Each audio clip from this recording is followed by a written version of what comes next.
بسم الله الرحمن الرحیم. سلامونه او نیکې هیلې خدای دې وکړي چې ښه اوسېږئ. دا ځل بیا د سویس نه راغلی یم لوزان ښار ته. دلته د اولمپیک نړیواله کمیټه ده. نو دا د ټولو دنیا د ټولو ملکونو بیرغونه دي. دلته ما کوشش وکړ چې خپل بیرغ پیدا کړم، پیدا مې نه کړ، خو د چپ خوانه دوم اولین زموږ ستاسې ښایسته بیرغ دی. دا وګورئ او زمونږ برنامه تعقیب کړئ، نو انشاءالله تعالی تاسو باندې به ښایسته ښایسته ځایونه وګورم.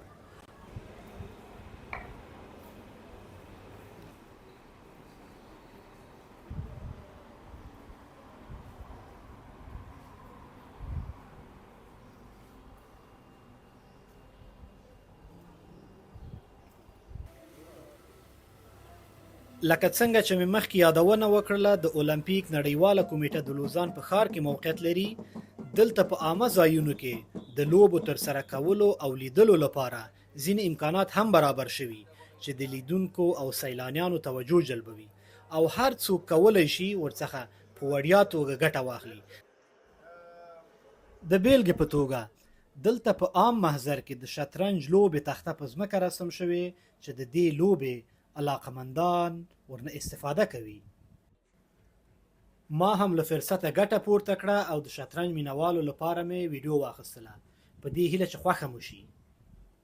دلته یو افغان ورور مې مخته راغی، نو پوښتنه مې ترېنه وکړله چې همدلته ژوند کوي؟ ویلې چې و.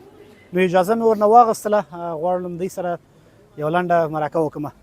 برادر سلام علیکم. سلام دوستان. لطفا خود معرفی کن در قدم اول. سلام دوستای عزیز، امیدوارم که جور سعادتمند باشین. نام من السناس از ولایت غزنی ولسوالی قره باغ. مدت یک نیم سال میشه در سوئیس هستم، در شهر لوزان. دیگه خوش آمدید میگیم به شما. تشکر. امیدوارم که خوش بگذره. سلامت باشین، بخیر باشین. میشه راجع به این منطقه کمک که معلومات بدین بر دوستان؟ آره، شهر لوزان یکی از خوبترین شهرهای سوئیس در جمع میره که معمولا اینجا دریاچه خرد بلخ داره که اون طرفش هم شهر ژنو هست. بعد این سمت پشت سرش هم تقریبا سمت برن میشه که پایتخت هست. دیگه از لحاظ اقتصادی، از لحاظ زبان، از هر لحاظ اینجا واقعا مهیا مونه برای انسان. خود دولت چی برای مهاجرا خیلی رسیده که خوب مونه. دیگه نفر باشه که درس بخونه و تلاش کنه. تشکر. سلامت باشین. اینجا که ما آمدیم یک چیزی رو متوجه شدیم، بیرق‌های کل کشورها در اینجا بود. آره. از افغانستان ما و شما. میشه راجع به یک کمک معلومات بدین؟ آره، معمولا ریاست کل المپیک جهان که است در خود از این منطقه است که چند قدم اگه پایین برید در اینجا یک پارک است، در اینجا است. دیگه کلی قهرمانای المپیک، کلی جایزه‌هایش، کلی از کسی که مثلا از هر کشور قهرمان شده دیگه در اینجا هست، نام‌ها و همو جایزه‌هایش. دیگه بله. تشکر برادر. در اخیر اگه چیزی پیام داشته باشین. پیام با وطن‌های عزیز نمی است که اروپای اینجا تلاش کنین، موفق کنین، یک کاری کنین که به اصطلاح یک افغانای تا بالا بره، زیر دست دیگران نباشه. امیدواریم که درس تحصیل مهیا مونه اینجا دولتش، ولی فقط ادامه بدین دیگه. بسیار زیاد تشکر. موفق باشین. خداحافظ. امیدوارم خوش بگذره. تشکر. خدا. د لوزان ښار په سویس کې ډېر ښایسته ښار دی. ژبه یې فرانسوي ده او افغانان هم تقریبا پکې ډېر اوسېږي. یو شی چې دا د دې ځای ډېر جالبه دی او ډېر ښایسته دی، هغه دا دی چې کله چې د ښار نه راوځې، یا البته داسې ووایم د ښار تقریبا د ښار څنډه کې اوبه دي چې دلته ډېر خلک تفریح لپاره راځي. نو زه او مشتبه جان هم راغلي یو چې له دې ځای لیدنه وکړو او ستاسو لپاره ویډیو واخلو. نو موږ سره اوسئ. سویس د نړۍ یو له ښکلو هیوادونو څخه دی چې طبیعي منظرې او ښکلاوې نړیوال شهرت لري.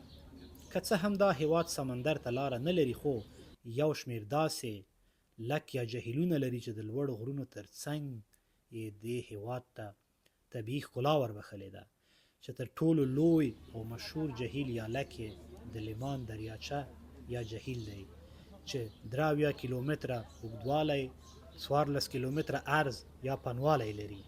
تل یا عمق 154 مترو ته رسیږي.